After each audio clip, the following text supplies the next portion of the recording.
Learn English through story. The dark seduction. In the heart of a sprawling kingdom known for its wealth and splendor, there was a legend older than anyone could recall. The legend spoke of a mysterious figure who roamed the nights, cloaked in shadows, tempting those whose hearts were filled with greed, lust, or ambition. He was called the Tempter, and his power was in seduction and not of the body, but of the soul. He could offer the deepest desires of the heart, but at a cost so high, few dared to accept his offers. Those who did often found themselves trapped in their own ruin. The kingdom was prosperous, but like any land of wealth, it was also filled with envy, jealousy, and hunger for more. In the city's grand palace lived a prince named Alaric. He was the youngest of 3 siblings, known for his charm, wit, and good looks. However, behind his bright smile and confident demeanor lay a soul darkened by insecurity and an insatiable desire for power. Alaric had always lived in the shadow of his older brother, Orin, who was destined to be king. Orin was wise, fair, and beloved by the people, everything Alaric was not. Their sister, Alara, was a brilliant diplomat and had secured alliances that fortified the kingdom's prosperity. Alaric, on the other hand, felt like an ornament, valued for his beauty and little else. This ate at him. One evening, during a lavish banquet, Alaric overheard ministers praising his brother's leadership and strategizing how Orin would strengthen the kingdom's reign once he ascended the throne. Something snapped inside him. He left the hall, the laughter and music ringing in his ears, but all he could feel was bitterness. As he stormed through the palace gardens, Alaric found himself standing before a statue of the kingdom's founder, an imposing figure carved from black marble. Why should Orin have everything? Alaric muttered under his breath. Why should I live in the shadow of others? A voice, deep and seductive, answered him from the darkness. Because you've never taken what should be yours. Alaric spun around, startled. The garden was empty, yet he could feel a presence, a dark, magnetic force that made the hairs on his neck stand on end. Out of the shadows stepped a man, tall and cloaked in a black robe that seemed to absorb the light around him. His face was sharp, angular, his eyes glowing faintly with a crimson hue. Who are you? Alaric demanded, though fear flickered in his chest. I am a friend, the stranger said smoothly. Someone who understands your plight. You've been overlooked,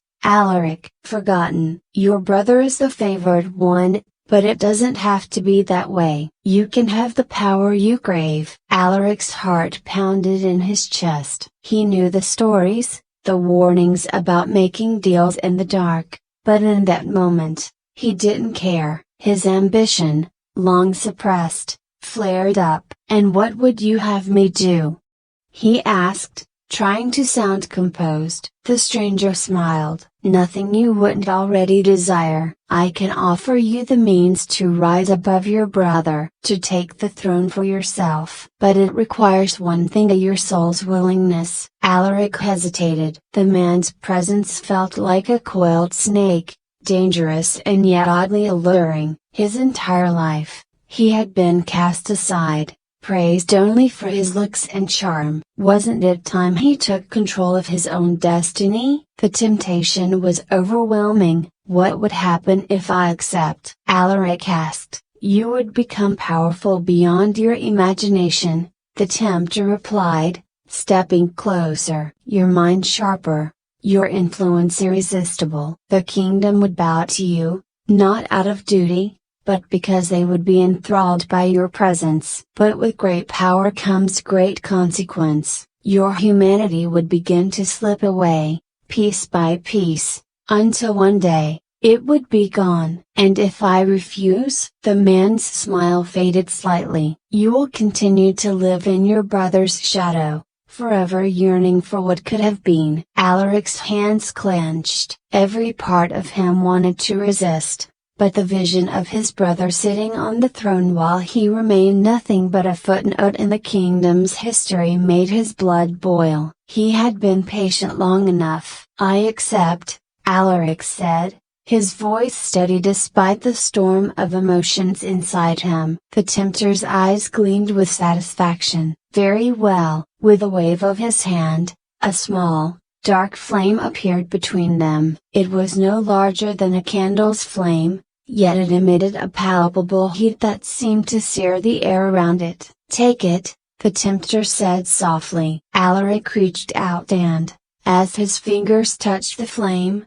a searing pain shot through his hand and up his arm. He gasped, but instead of pulling away, he gripped the flame tighter. It burned, but not in a way that made him want to flee. It was the burn of power, of something ancient and intoxicating. The pain morphed into a twisted pleasure as the flame sank into his skin, disappearing into his body. For a moment, everything was silent. Then, the transformation began. Alaric felt his mind sharpen, his senses heighten. His thoughts, once clouded with doubt and insecurity, became clear and calculated. He could feel a surge of confidence and control that had never been there before. When he opened his eyes, the world seemed different and more vivid, more malleable. The tempter stepped back, his expression one of dark satisfaction. "Now, Prince Alaric, let us see what you can do." Over the next few months, the kingdom began to change, though no one could quite put their finger on what was happening. Orin, the heir to the throne, suddenly began making questionable decisions. Alliances faltered, policies shifted, and the people began to lose confidence in him. Behind the scenes, Alaric was pulling the strings, subtly undermining his brother's authority while positioning himself as the kingdom's savior. Alara, ever perceptive, sensed the shift in her brother. She noticed how Alaric seemed more composed, more focused, but also colder. There was an edge to him now, a sense of distance even when he smiled. One evening, she confronted him. "Alaric, something is wrong. Orin's behavior has changed, and I fear you may be involved." Alaric met her gaze, his expression unreadable. "Why would I harm our brother?" Alara's eyes narrowed. "I don't know, but I sense a darkness around you. You've changed, Alaric. This ambition of yours, it's consuming you." Alaric laughed softly, but it lacked warmth. "Sister, you have always underestimated me. You think my ambition is a flaw, but it is what will save this kingdom. Orin is weak, and you know it. Under his rule, we will stagnate. Under mine, we will thrive." Alara took a step back, her heart heavy with dread. "At what cost, Alaric? What have you sacrificed?" But Alaric turned away, dismissing her concerns. He was too far gone, too intoxicated by the power coursing through his veins to listen. The flame had taken root in him, feeding off his darkest desires.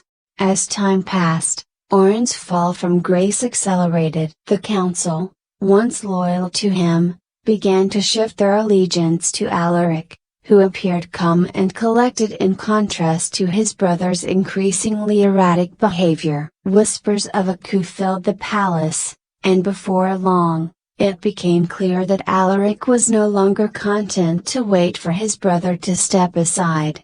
One night, as the kingdom slept, Alaric made his move. He entered his brother's chambers, a dagger hidden beneath his cloak. Orin lay asleep, unaware of the betrayal lurking in the shadows. As Alaric approached, his heart beat with a cold, mechanical rhythm. There was no hesitation, no second guessing. The flame within him had burned away any remnants of guilt or doubt. But just as he raised the dagger, Orin stirred. His eyes opened, and for a moment, they locked with Alaric's. "Brother, a broken bar." "Why?" Orin whispered, his voice weak but filled with pain. Alaric froze. For the first time in months, He felt a flicker of something human. But it was brief. The flame inside him roared, drowning out any trace of compassion. "You were always in my way," Alaric said coldly. "Now it's my turn." The dagger plunged into Orin's chest, and with that single act, Alaric sealed his fate. The next morning, the kingdom awoke to the news of the prince's tragic death.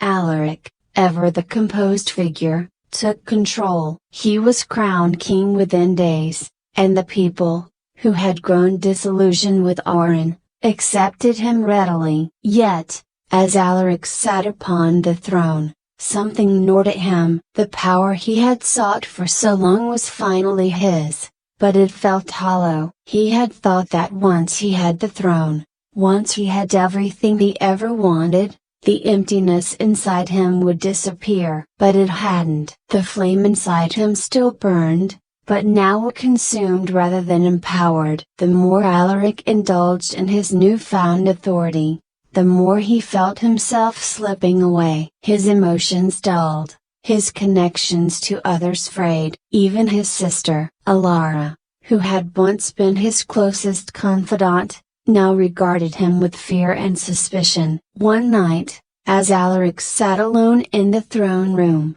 the tempter appeared once more, stepping out from the shadows as easily as he had before.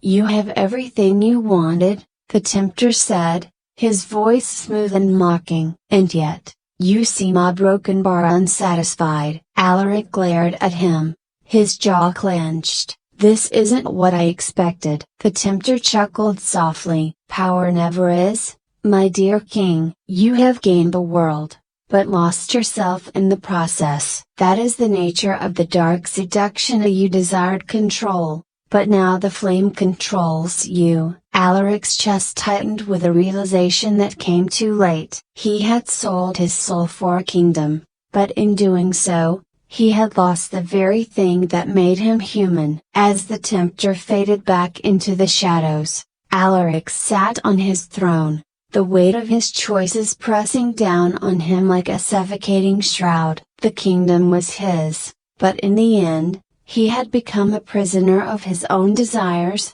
trapped by the flame that now ruled his soul. And so, King Alaric reigned, not as a man, but as a hollow vessel, his heart forever enslaved by the dark seduction that had promised him everything but had left him with nothing.